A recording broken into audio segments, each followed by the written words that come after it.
Hey, hope you're doing well. Check this out. Okay, so this is Anacapa Arch. This is from Ventura Beach. It's actually Ventura Harbor. So this is 16 miles. I'll show you the numbers in a second, but I filmed this on my iPhone. You could see the sea arch with your naked eye from 16 miles away. So I grabbed my iPhone and I zoomed in and I filmed this.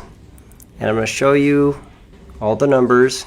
Okay, so here's a photograph of Arch Rock. This is Anacapa Island off of the coast of California, off of Ventura, Majestic Rock. That's a 40-foot tall natural arch. This is the view from the shoreline. This is what we're going to see. This is actually what we saw.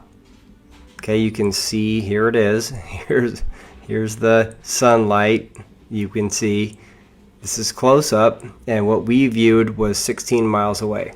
The Earth curvature calculator, I gave it 10 feet. I was kind of squatting down on the ground, and there's a bit of a rise, so I was probably more like 6 feet over the ground, but let's say 10. 16 miles away, 16.15 miles away. So the arch should be 100 feet below the physical horizon. This is a 100-foot tall statue. Look at the people. This arch should be 100 feet below the water line. And there it is. So it proves every day you can look across the ocean and it doesn't curve. And the horizon should be 3.8 miles away. That means that the terminator line, you shouldn't see anything past 3.8 miles away across the ocean. But this sea arch should be 100 feet below the physical terminator line, the physical geometric horizon. Keep in mind that you can only see so far, and so many people think that they have this like backwards understanding of what refraction actually is.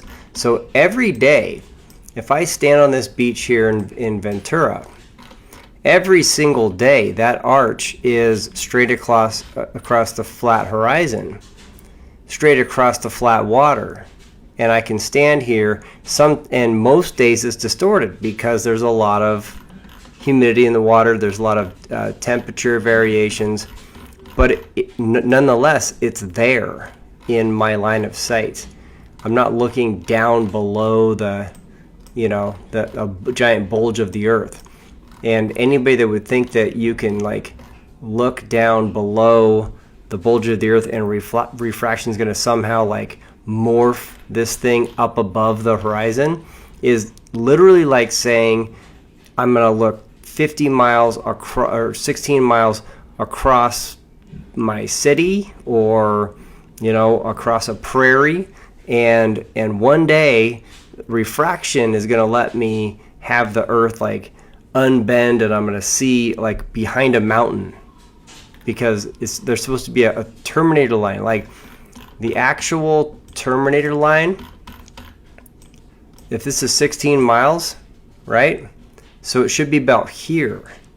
You shouldn't see anything past here. So now from here, there's this big bulge of water, like it just drops off because the water curves. But it doesn't curve because everybody's been in a bathtub or a lake, or that's how rivers work. They all flow downhill, down to a lower elevation.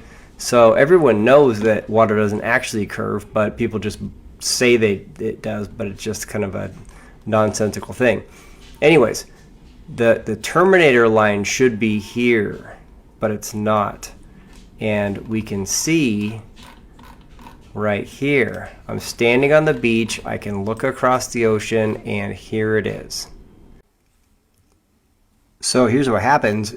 We hear these stories and we see the boats go over the horizon because they go off in the distance, but then the truth is you can zoom in with a good camera and bring the ship right back into your sight. And these windmills, they look like they're way below the actual horizon. But then what do you know, on a clear day, here it is, perfectly visible. It's there the whole time. It's just the distortions block it, and people that think that refraction, it's like backwards. They think that refraction's like bringing it up over the horizon. Well, it's nonsense. You're not looking through the earth. You're not looking down through the earth or through a mountain of water. It's actually just that it's there the whole time, but it's kind of blocked by distortions. And then on the clearest days, when there is no refraction, because it's the most clear, you can actually see that far. And it's there. It's there the whole time. So this is what's actually happening. It's beautiful.